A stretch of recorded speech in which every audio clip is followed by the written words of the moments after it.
Yau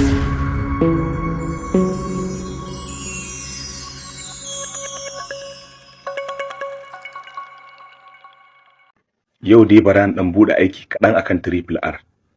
Na rantse da Allahn Annabi Musa da Haruna, ba ku bi na bashin rantsuwa.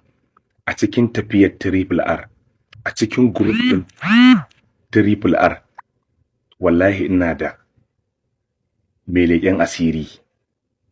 A cikin group ana zama da shi, ana tonawa da shi, ana binnewa da shi. Kuma ina da abubuwa wanda za ku sha mamaki, ba ma abin mamaki.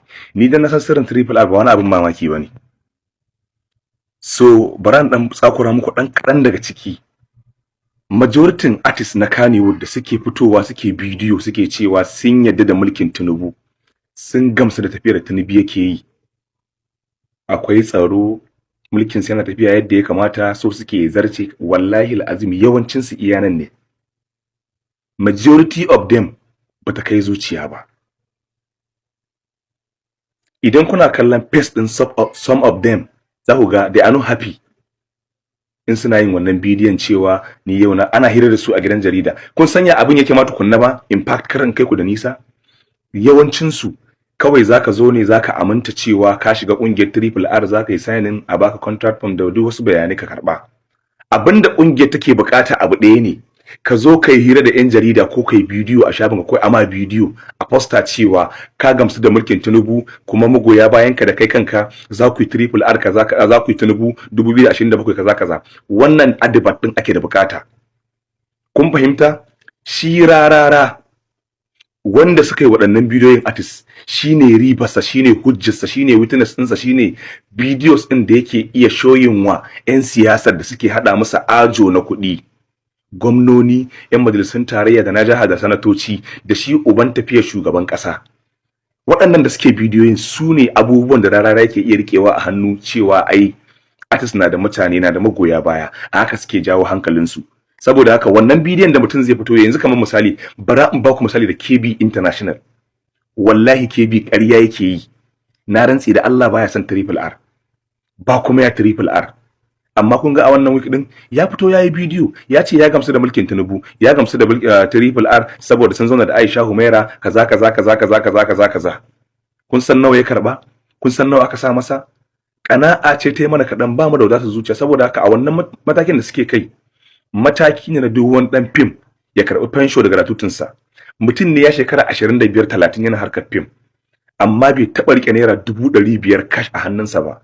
Ba ce muku ne duka ba, wasu daga ciki, yawancin wanda ake ruda.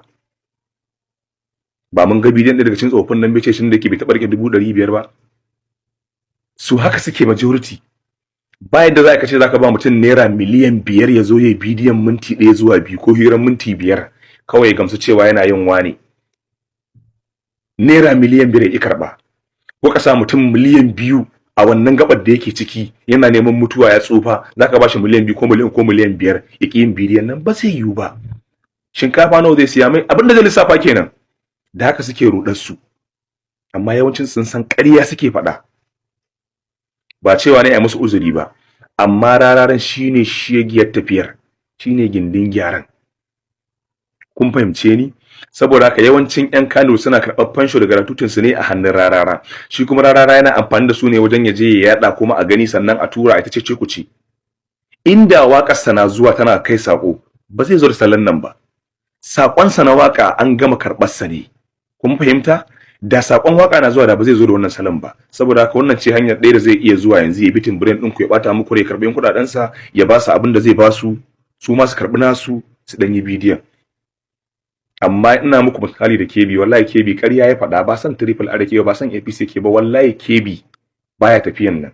Ni da shi mun yi magana baka da baka. Kuma dama akwai target da yake zuwa zaga mutum, dama ta zo masa, ya tsaya ya dan ci abin da ya ci saboda ya gaba. Duk suna irin wannan. Saboda haka wasu daga ciki sun karɓi fansho gratuitun su ne, amma ba wai suke ba. Allah ya sa mu dace, ya ba mu yadda zami. Sannan update daga cikin kungiyar Triple R, ni ina da mai bani update. Ina nan da shi himuli. To kuma ma ba sai ma na kawo, saboda a karan kansu masana tun tattauna kansu asiri. Sannan akwai ragowar yunyimu da za su ƙara bayyana. Suna nan za su fito. in sun fito da kansu shikenan ba su fito ba kuma zan ƙara kawo muku